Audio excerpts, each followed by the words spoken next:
오늘 우리에게 주시는 말씀은 누가복음 20장 1절로부터 8절의 말씀 함께 보십니다. 누가복음 20장 1절로부터 8절의 말씀 우리 한 절씩 한 절씩 교독하십니다. 하루는 예수께서 성전에서 백성을 가르치시며 복음을 전하실새 대제사장들과 서기관들이 장로들과 함께 가까이 와서 말하여 이르되 당신이 무슨 권위로 이런 일을 하는지 이 권위를 준 이가 누구인지 우리에게 말하라. 대답하여 이르시되 나도 한 말을 너희에게 물으리니 내게 말하라. 요한의 세례가 하늘로부터냐 사람으로부터냐? 그들이 서로 의논하여 이르되 만일 하늘로부터라 하면 어찌하여 그를 믿지 아니하였느냐 할 것이요. 만일 사람으로부터라 하면 백성이 요한을 선지자로 인정하니 그들이 다 우리를 돌로 칠 것이라 하고 대답하되 어디로부터인지 알지 못하노라 하니 예수께서 예수께서 이르시되 나도 무슨 권위로 이런 일을 하는지 너희에게 이르지 아니하리라 하시니라. 아멘. 오늘은 당신은 무슨 권위로 이럽니까? 라는 제목으로 말씀의 은혜 나눌 때 하나님의 크신 은혜가 있기를 소망합니다. 지난 주에 성전 정화 사건이 있고 나서 예수님께 어떻게 보면은 항의가 들어오고 있는 그런 장면이 오늘 우리가 읽고 있는 본문입니다. 예수님께서 성전에서 이 장사치들을 다 쫓아내고 내 아버지 집은 만민이 기도하는 집이거늘 이게 무슨 짓이냐 하고 이 예루살렘 성이 종교인들의 장사치가 된 것을 예수님께서 참지 못하시고 우셨다 이런 표현도 있고 그리고 나중에는 그것을 쫓아내는 장면이 나오죠. 그리고 나서 오늘 이 본문에 이 대제사장들과 서기관들과 장로들이 예수님을 찾아와서 묻습니다. 아니 도대체 무슨 권위로 이렇게 이거는 뺍니다. 행패를 부리십니까? 이거는 빼고 이러십니까? 무슨 권위로 이렇게 합니까? 라고 얘기합니다. 예수님이 누군지 모르지 않아요. 예수님이 누군지를 몰랐으면 바로 끌고 나가서 관가로 보냈을 겁니다. 감옥행일 겁니다. 그런데 예수님이 누군지를 이미 알고 있어요. 수많은 무리들이 예수님을 따르고 있다는 것을 잘 알고 있고 그리고 얼마 전에 세례 요한을 목자른 사건 때문에 이 유대인들이 세례 요한이야말로 참 선지자다. 세례 요한이야말로 진짜 예언자다. 라고 하고 있는 그런 분위기 속에서 세례 요한을 인정하지 않을 수가 없는 거예요. 그래서 오늘 그들이 무슨 권위로 이런 일을 행하냐고 물었을 때 그러면 예수님께서도 묻는 거예요. 그럼 나도 질문이 하나 있다. 먼저 이걸 대답하면 나도 대답하겠다. 라고 얘기합니다. 오늘 1절부터 8절 말씀 다시 한번 보겠습니다. 하루는 예수께서 성전에서 백성을 가르치시며 지금 이렇게 표현하고 있는데 사실은 이미 성전을 치우고 성전에서 백성들을 가르치고 있는 거예요. 예루살렘 성을 가보면 어떻게 보면 좀 이 우리 여기 오류역 주변으로 오류 왕길역 이 주변으로 정도 사이즈 정도 돼요. 예루살렘 성을 실제로 가보면 그렇게 크지도 않으면서 그렇다고 그렇게 좁지도 않아요. 예수님께서 그 성 내로 들어가셔가지고 이제 백성들을 가르치는 거예요. 그렇게 가르치면서 예수님께서 가르치고 있을 때 그 한편 옆에는 대제사장들과 서기관들의 집무실이 있어요. 그러니까 야 이거 어떡하면 좋냐 이거 큰일 났다. 큰일 났다. 그러고 있다가 예수님 앞에 나오는 거예요. 와서 이제 그들이 똘똘 뭉쳐가지고 우리가 뭐라고 하자. 그러니까 그 질문이 오늘 이거예요. 도대체 당신은 무슨 권위로 이런 짓을 하냐? 이 말 하려고 그들이 이제 모였어요. 예수님 계시는 장면에. 그러니까 대답하여 이르되 나도 한 말을 너희에게 3절에 물으리니 내게 말하라. 4절에 요한의 세례가, 요한이 세례를 어떻게 줬습니까? 물로 줬잖아요. 그죠? 물로 세례를 주는데 돈이 들어요, 안 들어요? 요한의 세례가요, 혁명적인 이유가 있습니다. 세례를 받음으로 죄 사함을 받는 거예요. 그런데 이전에 이 예루살렘에 모이는 유대인들과 또 유대인들, 하나님을 믿는 사람들, 여호와를 믿는 사람들이 거기 와서 죄 사함 받으려면 어떻게 했어야 돼요? 성전에 와서 뭐 했어야 돼요? 응? 성전에 와서 짐승 잡았잖아요. 뭐 가난한 사람은 새를 잡든 돈 좀 있는 사람은 새끼 양이나 암양이나 이런 걸 잡았단 말이에요. 죄사함 받으려고 그거 하러 오는 거라니까, 예루살렘 성에. 그런데 이 세례 요한이 뭐 함으로 그들의 죄를 사해 줬어요? 요단강에 다 한 번에 나오게 해가지고 그냥 다 물에 집어넣는 거예요. 그리고 너의 세례가, 너의 이 회개가 하나님께서 받으셨다. 너 이제 죄사함을 받았다. 다시는 죄 짓지 말고 참되게 살아라 하고 선언해 주면 이게 회개예요. 이게 세례예요. 그러니까 인기가, 아니 죄 용서함 받는데 돈 안 들잖아. 얼마나 인기가 좋겠어. 그럼 생각을 한번 해보세요. 주머니 사정이 좋아지는 거야. 예루살렘 성전에 가려면 돈도 많이 들고 가는 길도 험하고 가서 이것도 사고 저것도 사고 갖다 바칠 게 너무 많은데, 아니 죄 사함 받기 위해서는 그걸 해야 된다고 하니까 그래 왔는데, 율법이 그러니까.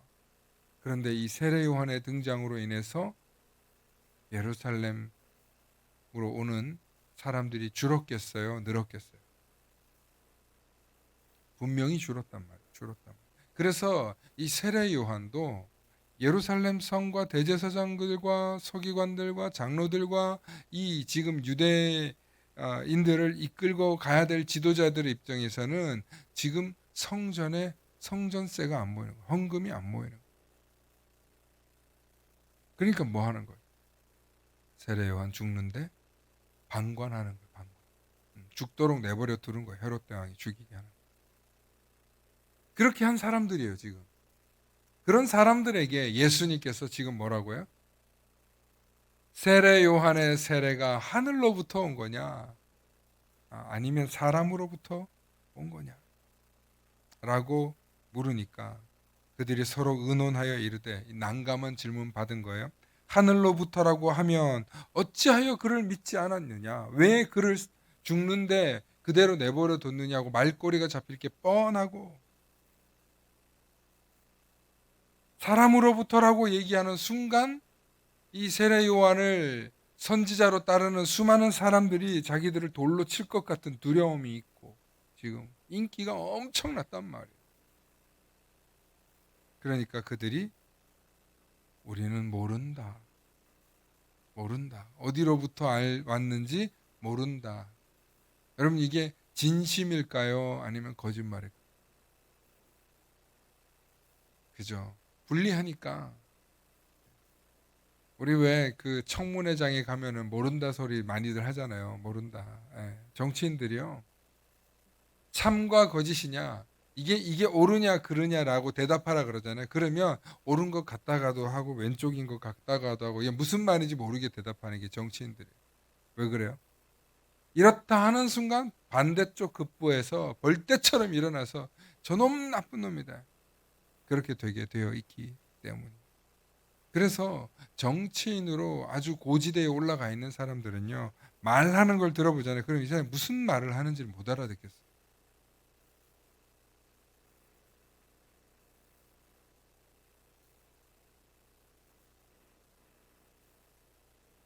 예수님께서도 니들이 이렇게 대답을 하지 않으니까 나도 무슨 권위로 이런 말을 하는지, 이런 일을 하는지 말하지 않겠다.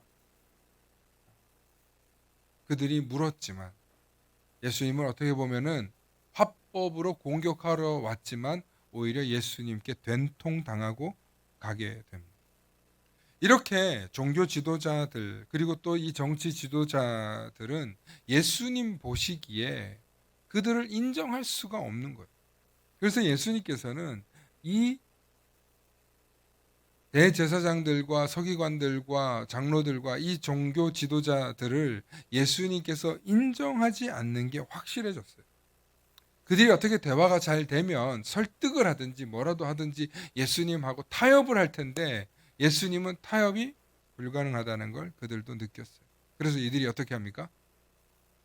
늦은 밤에 마고와 함께 대제사장이 보낸 사람과 예수님을 붙잡지 않습니까?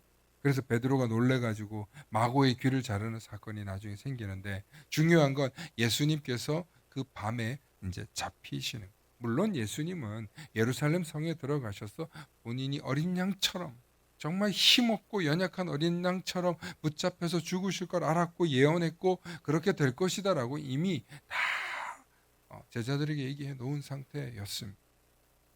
물론 제자들은 저게 비유인 줄 알았겠죠. 그때 당시에는. 중요한 건 예수님을 밤에 잡아다가 신문하고 급히 사형시켜 버립니다. 이게 누구의 작품이에요? 누구의 작품이에요? 유대 지도자들의 작품이에요. 그래서 유대 지도자들은 밤늦게 야합해서 예수님을 십자가에 다는 일에 땅땅땅 뭐 형식적인 재판을 통해서 땅땅땅 하고 예수님을 십자가에 못 박아 버렸단 말이에요. 그들의 정치적인 음모는 어떻게 했습니까? 눈으로 보이기에는 성공했습니다. 당시 종교 지도자들은 자신의 권위에 도전해 오는 예수님이 불편했을 뿐만 아니라 더 분명하게 말하면 두려웠어요.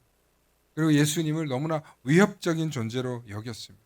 그래서 예수님의 권위에 대해서 흠잡으려고 했는데 오히려 자신들만 지금 난처한 상황에 되었고 결국에 그들이 한 행동은 종교와 정치가 야합해서 예수님을 십자가에 달아 마치 로마인들이 죽인 것처럼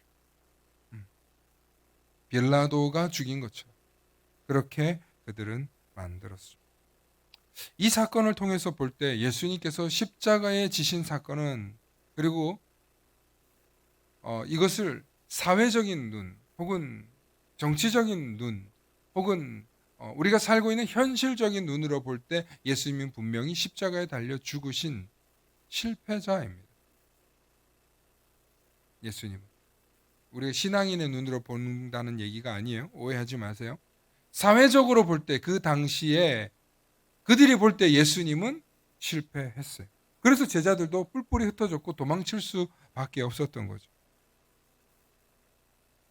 그런데 그렇게 예수님께서는 완전히 실패한 것처럼 사회적으로 보면 한 젊은 랍비가 혁명을 일으키려다가 실패한 죽음처럼 보인다는 거예요. 그게 예수님의 십자가 사건이에요. 이것을 사회혁명적인 눈으로 볼 때 그렇다는 거예요. 이건 분명 실패했습니다. 그렇다면 오늘 우리는 예수를 그리스도로 믿고 있는 우리는 예수님의 권위가 어디로부터 옵니까? 예수님의 권위가 어디로부터 온 거예요? 그래요. 오늘 말씀처럼 세례 요한의 세례가 어디서부터 왔냐?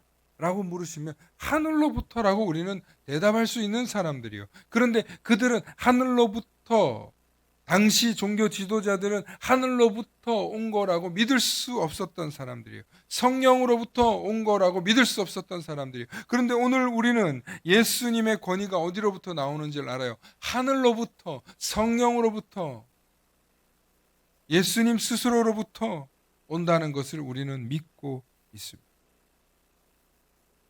놀랍게도 유대인들은 예수님의 권위가 민중을 따르는 사람들 때문이라고 생각했을지도 모릅니다. 일단 이 부분만 좀 피하면 될 것 같다.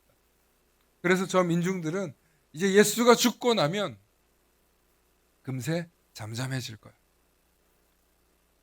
뭐든지 이 대장이 죽고 나면 대부분 이렇게 뿔뿔이 흩어지는 그런 게 사회적인 현상이고 군대나 정치나 그렇게 해왔단 말이에요.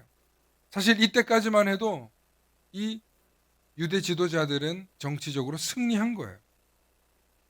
분명 승리한 것처럼 보였을 것입니다. 그런데 진짜 승리했습니까? 오늘 우리를 보면 알잖아요. 승리하지 못했습니다. 어떻게 됩니까? 예수님의 제자들이 뿔뿔이 흩어졌습니다. 그런데 그들은 다시 돌아와서 베드로는 광장에서 떠들고 있습니다. 예수가 참 하나님의 아들이었다. 너희가 죽인 예수가 그리스도였다. 하고 설교를 하는데 유대인들이 애간장이 녹는 거예요. 우리가 어찌하면 좋을꼬. 그러니 너희가 회개하고 세례를 받아라. 그리하면 성령이 너희를 도우시리라. 스데반이 광장에서 복음을 전하다가 돌에 맞아 죽기까지 해요. 순교하기까지 한 순교자가 나오기 시작해요. 그 뒤에 사도 바울은 예수님을 만나고 난 뒤에 몇십 년 지나서죠. 견디질 못하고 유대 지도자들의 앞잡이였던 사도 바울이 배신을 하고 나중에 예수쟁이가 되어서 이 이방인들 안디옥에게 1차, 2차, 3차까지 여행을 떠나면서 선교 지역을 넓힙니다.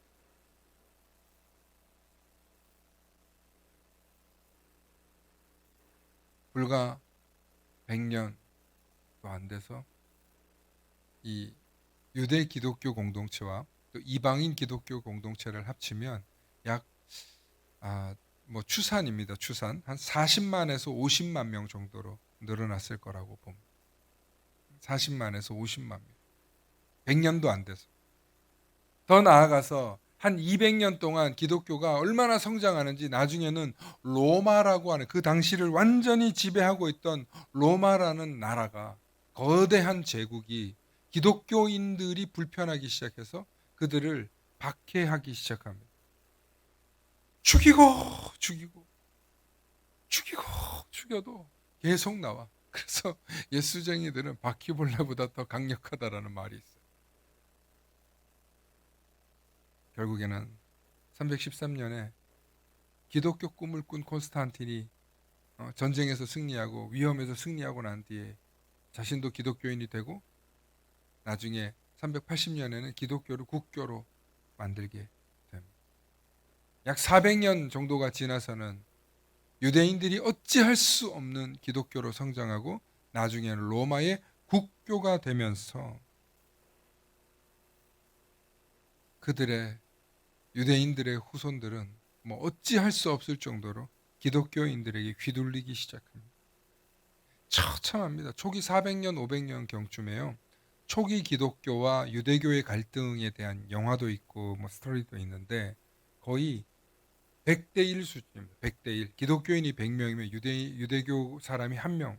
나중엔 1000대 1로 늘어나. 10,000대 1로 늘어요. 이제는 비교조차도 안 되지만.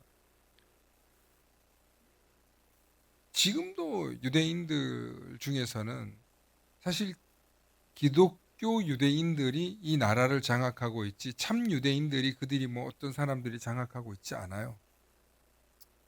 이스라엘에도. 얼마나 많은 이 기독교 유대인들이 기독 유대인들이 전 세계적인 영향을 미치고 있는지 몰라요. 지금 예수님의 권위가 패배했습니까? 예수님의 권위는 하늘로부터 온 것인데 예수님의 권위는 사실 자기 희생에 있어요. 철저히 자신의 죽음조차 두려워하지 않는 예수님의 희생과 부활의 그 능력이 있었다는 것을 기독교인들은 나중에 깨닫기 시작. 순교하고 죽으면 죽으리. 예수 그리스도가 우리에게 보여주신 그 십자가의 사건으로 인해서 우리가 구원받을 수 있다라는 이 믿음의 확신이 얼마나 놀라운 능력으로 발현되는지 그때부터 자기 희생과 자기 순교에 대해서 적극적으로 그러면서 기독교는 가장 무서운 종교로 성장하기 시작합니다. 제가 종교라고 해서 죄송합니다. 기독교는 원래 세상에서 제일 무서운 사람이 있어요. 그게 뭔지 아세요? 죽기 살기로 덤비는 사람이 세상에서 제일 무서워요. 죽기 살기로 덤비는 사람이 제일 무서워요. 세상에서 암만 잘나고 암만 힘 있는 사람도요. 죽기 살기로 덤비는 사람 제일 무서워요. 물론 세상에 힘 있는 자들은 말없이 조용히 죽기 살기로 덤비는 사람을 죽일 수도 있겠지만 여러분 그것이 범죄일 뿐만 아니라 하나님께서 심판하신다고 생각해 보세요. 얼마나 두려운 일인가. 상식적으로. 우리가 상식적인 선에서 생각해 보면 사람이 사람을 죽인다는 건 굉장히 무서운 일이에요. 그래서 죽기 살기로 덤비는 사람들은요, 어느 지역에 가나, 어느 터전에 가나, 어느 나라에 가나 영향력을 미치고 살게 되더라는 것입니다. 결국 기독교 공동체는 이스라엘이 아니라 이 유대 지역이 아니라 전 세계로 뻗어나가서 지금은 전 세계를 장악했는데, 그 장악이 뭐냐? 예수 그리스도의 정신이라는, 기독교 정신이라는. 그러면 우리는 다시 생각해요. 예수의 권위가 어디서부터 온 것이냐? 하늘로부터 온 것이라고 하는데, 이 하늘로부터 온 권위의 특징이 뭐냐? 그것은 자기 희생적 정신이, 또한 부활의 소망이 있다는, 죽음조차도 두려워하지 않는 믿음에 있다는, 그것을 믿는 사람들이 모일 때 예수님의 권위는 더욱더 분명해지고, 예수님의 권위는 더욱더 거룩해지고, 예수님의 권위는 더욱더 영광스러워지는 줄로 믿으시길 축원합니다. 그러므로 우리의 믿음은 그냥 단순히 누군가 전했기 때문에 전해지는 그런 믿음이 절대 아니라는 거예요. 예수님의 권위를 인정하고, 예수님의 그 능력을 인정하고, 예수님의 그 권위가 어디로부터 온 것인지를 인정하면서 살아가는 저와 여러분들 되실 줄로 믿습니다. 정말 별게 아닌 게 아니에요. 대단한 것을 우리는 믿고 있어요. 그리고 대단한 역사와 시간의 속에서 수많은 변화 속에서 만들어진 참 진리를 우리는 깊이 있게 경험하고 있는. 또 하나는 이 예수님의 권위는 결과적으로 볼 때, 역사적으로 볼 때 당시에는 패배한 것 같았지만, 당시에는 젊은 혁명가가 실패한 것처럼 보이지만, 결국에는 시간과 역사가 흐른 후에 예수님의 권위는 뭐였습니까? 승리했다는 것입니다. 그리고 예수님께서 이렇게 승리하시고 오늘날 우리에게 이러한 놀라운 역사를 일으킨 것을 우리는 이렇게 표현합니다. 따라해 볼까요? 하나님의 섭니다.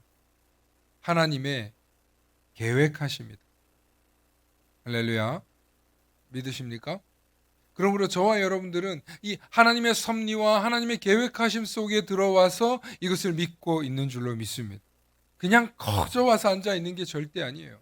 아무나 이 자리에 앉아 있을 수 없어요. 여러분, 하나님의 권위, 하나님의 계획하심, 하나님의 섭리를 믿는 사람들이 이 자리에 앉아서 하나님께 예배하고 하나님께 영광 돌리는 거지, 하나님의 계획과 하나님의 섭리를 믿지 못하는 사람들은 이 자리에 앉아 있을 수가 없다는 거. 그걸 우리는 깨달아요.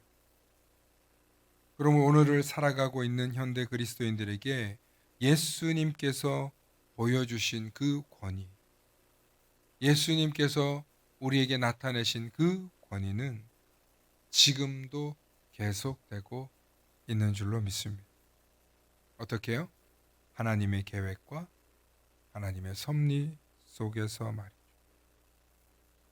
그리고 예수님께서 교회의 머리가 되셔서 오늘 이 자리에 우리가 교회에 모여서 예수님을 우리의 머리로, 예수님을 우리의 주인으로, 예수님을 우리의 대장으로 모시면서 우리가 그분의 뜻과 그분의 가르침을 따라 행하며 나아가고 있는 것입니다. 그러므로 예수님의 이 권위에 대한 이야기가 그냥 단순히 그 시절에 있었던 이야기가 아니라 오늘날 하나님의 계획과 섭리 속에서 오랜 역사 속에서 변화해 온 이 교회의 역사 속에서 예수님의 권위는 계속되고 있었다는, 예수님의 권위는 계속적인 능력과 놀라움의 연속이라는 것입니다. 기독교가 공인이 됩니다. 유대인들로부터 핍박을 받다가 나중에는 로마인들에게 핍박을 받다가 결국에는 로마의 공인이 됩니다. 로마에서 국교가 되고 난 뒤에부터는 기독교 천국이 시작됩니다.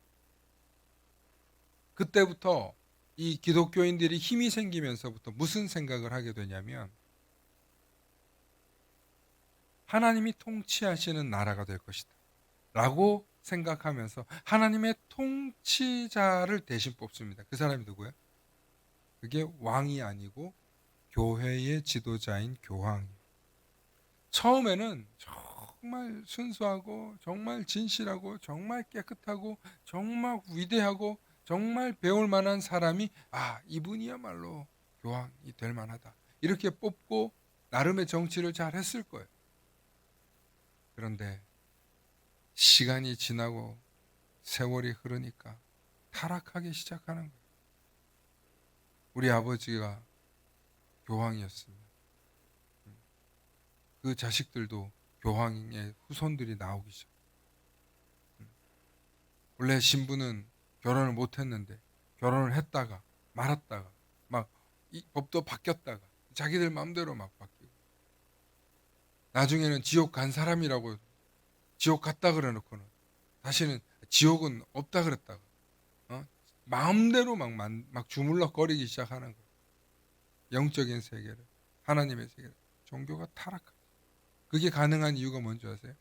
성도들한테 성경을 안 읽어줘. 성경을 읽을 수 없으니까 그냥 교황이 주교가 신부가 하는 게 곧 그게 진리, 그게 성경인 거예요. 한 1000년 가까이를 성경을 안 보니까 성경을 볼 수 없게 만들어 놓으니까 그냥 다 망가지는 거예요. 뭐가 망가져요? 그냥 뭐 어떻게 보면은 무당과 같은 존재 앞에서 그냥 다 끌려가는 거예요. 그런데 나중에 보니까 인쇄술이 발달하고 성경을 이 사람 저 사람 읽다 보니까 성경의 내용하고 교황이 하고 있는 거하고 지금 당시에 가톨릭 교회, 보편의 교회가 하고 있는 게 이게 말도 안 되는 게 너무 많은 거예요. 그래서 종교개혁이 1517년에 1517년에 나타나게 되는 거예요. 교회 역사 속에서 정말 그때를 우리는 암흑기라고 불러요. 그때 한 1000년, 기독교 1000년을 암흑기라고 불러요. 왜? 그때부터 망가지기 시작했어요. 그런데 나중에 종교개혁이 일어나면서부터 급속도로 세상이 변화되기 시작합니다. 어떻게 해요? 진리가 우리를 자유케 하고 성경을 보기 시작하면서 성경이 주는 이 기쁨과 자유함과 하나님이 어떤 분이신지에 대해서 알게 되면서 사람들이 눈을 뜨기 시작하는 거예요. 와, 이게 영적인 세계구나. 이것이 하나님께서 우리를 지으신 이유시구나. 이것이 우리 인류를 향한 하나님의 계획이시구나. 이것이 하나님의 사랑이시구나. 이것이 하나님께서 인간을 창조하신 목적이시구나. 이것이 우리가 인생을 바르게 살아가는 귀한 지침이구나. 막 성경을 보니까 모든 지혜와 말로 설명할 수 없는 거룩한 얘기들이 가득가득 담겨 있고 인간의 지혜와 오묘한 것들이 가득 들어 있는 거예요. 저는 지금도요. 성경을 읽다가 똑같은 설교를 하려고 그런 건 아닌데 똑같은 본문을 보다 보면 전혀 다른 설교를 하고 있어요. 사실 오늘 본문도 그래요. 몇 해 전에 제가 이 본문 가지고 설교를 한 적이 있어요. 주일날. 그런데 오늘 전혀 다른 설교를. 이 본문들을 통해서 깨닫게 하시는 하나님의 지혜가 우리를 그 시대에 그때에 맞게 하나님 우리에게 주시는 지혜가 있다는 거예요. 오늘 이 본문을 우리 다시 한번 보시기 바랍니다. 예수님께서 오시는 그 권위에 대해서 우리 한번 생각해 볼 때 그 권위가 어디로부터 온 것이냐, 그리고 그 권위가 아직도 지금도 역사하고 있는지 없는지 생각해 볼 때 우리는 뭐라고 고백합니까? 지금도 그 권위가 역사하고 있다는 거예요. 그리고 놀라운 것은 그것이 하나님의 섭리와 계획 속에서 우리를 이끌어 가신다는 거예요. 이 복잡한 세상 속에서 인류의 역사 속에서 기독교라는 정체성 하나만 가지고 예수님의 이 권위 하나만 가지고도 오늘도 우리에게 놀라운 깨달음을 주고 있다는 것입니다. 중요한 건 제가 이 설교를 준비하면서 기독교 역사를 이렇게 좀 살펴보게 됐어요. 보게 되면 기독교 역사 가운데 좋았던 시기보다 나빴던 시기가 훨씬 많더라고요. 원래 안 좋은 게 기록에 남게 되니까. 근데 그렇게 많은 기독교의 역사 속에서 인간들의 욕심에 의해서 잘못 흘러가려고 하는 순간들이 늘 있어요. 인간의 욕심, 인간의 판단, 인간의 지혜가. 100년 전에는 맞았는데 지금은 틀린 이야기가 얼마나 많습니까? 인간의 자유, 인간의 권리, 남녀가 뭐 평등하다고 지금은 우리가 다 그렇게 믿고 살지만 100년 전에 그랬습니까? 여성들의 정치권에 참정권도 없었어요. 미국이라는 나라에서도.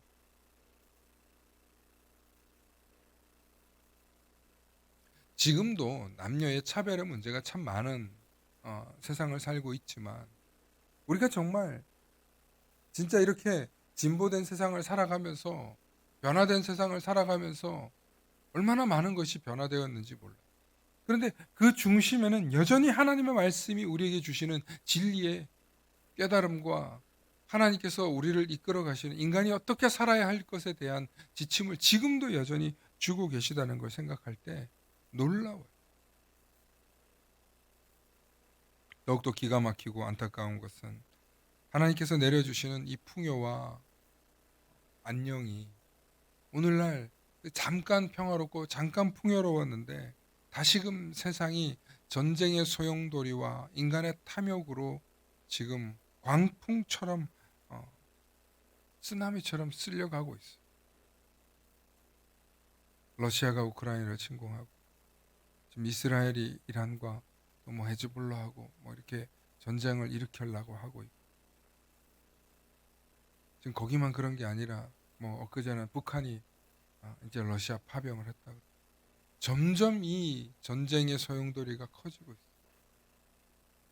그런데 미국은 지금 대선 문제 때문에 정신을 못 차리고 세계 경찰국가 하나에 어쩌네 그랬는데 우리가 먼저 다 퍼스트 아메리카 얘기하면서 지금 미국도 정신 못 차리고 있고 미국의 저 기독교 정신 세계가 망가진 지는 진짜 오래됐고 타락 그 자체고 그러니까 지금 대한민국의 한국의 많은 목사님들이 정신을 차려서 회개하자 바르게 세우자 뭐 10월 27일뿐만 아니라 정치 뭐 법적인 얘기 뭐 얘기 많이 하는데 정말 여기서 지금 돌아다 보면 오늘날 이 시대의 기독교인들이 정말 깨어 있는지 돌아보면 아니에요. 오늘날 기독교인들처럼 이렇게 타락해 있는 상황을 정말 충격적이에요. 여러분 솔직히 말씀드립니다. 여러분 교회에서 목사가 이런 말 선포해도 여러분 듣습니까 요즘? 안 들어요. 목사의 권위가 없어요. 말씀의 권위가 없어요. 순종 없어요. 지금 비단 저희 교회만 얘기하는 게 아니에요. 모든 교회의 목회자들의 메시지와 강단에 선포되어지는 말씀의 권위가 지금 완전히 땅에 떨어져요. 왜 그런 줄 아세요? 그 목사님들이 덜 배워서 그 목사님들이 타락해서 아니에요. 듣는 사람들이 권위 있게 듣지 않기 때문에 그렇죠. 우리가 오늘 하나님의 섭리와 하나님의 말씀을 권위 있게 역사 속에서 보고 있는데 오늘을 살아가고 있는 그리스도인들이 오늘을 살아가고 있는 이 기독교인들이 미국이나 한국이나 전 세계에 있는 기독교인들이 정말 하나님의 말씀을 권위 있게 들을 필요가 없는 거예요. 왠지 아세요? 풍요롭기 먹고 살만하기 때문에 당장 굶어 죽지 않기 때문에 그러니까 지금 당장 굶어 죽지 않고 당장 뭐 이렇게 궁핍하지 않고 당장 어렵지 않으니까 간절하지가 않은 거예요. 왜냐하면 좀 힘들면 나라 찾아가도 돼. 국가 찾아가도 돼. 세상이 해결해 줄 수 있는 게 너무 많아요.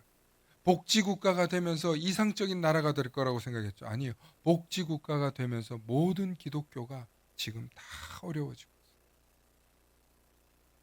적당히 살아갈 수 있는 수준까지 올라오면서 인간의 내면 속에 인간의 마음 속에 하나님께 복종하고 하나님의 권위를 두려워하면서 살던 마음들이 다 사라졌어요.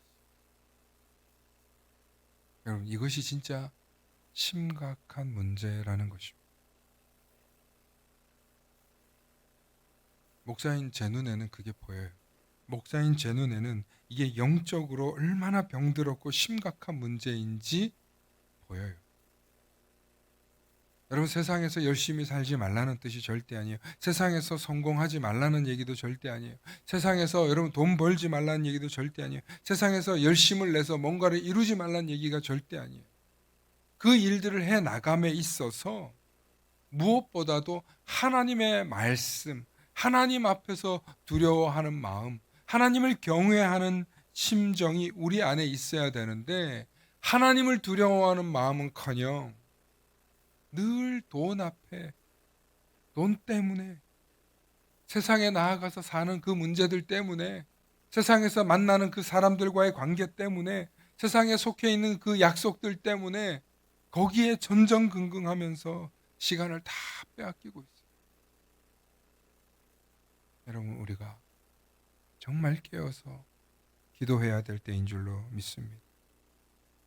제 말을 권위 있게 들으라는 얘기가 아니에요. 하나님의 말씀에 권위가 있다는 것을 잊지 말고 하나님의 말씀을 붙들려고 우리가 정말 살벌해질 시대가 올 텐데, 지금 붙잡지 않으면 더 절망의 나락으로 떨어질 수 있는 상황이 온다는 거예요. 원래 많은 사람들이 귓가를 즐겁게 하는 메시지를 할 때, 그럴 수 있는 시대를 살 때 저처럼 부정적인 메시지를 하는 사람이 인기가 없을 수 있어요.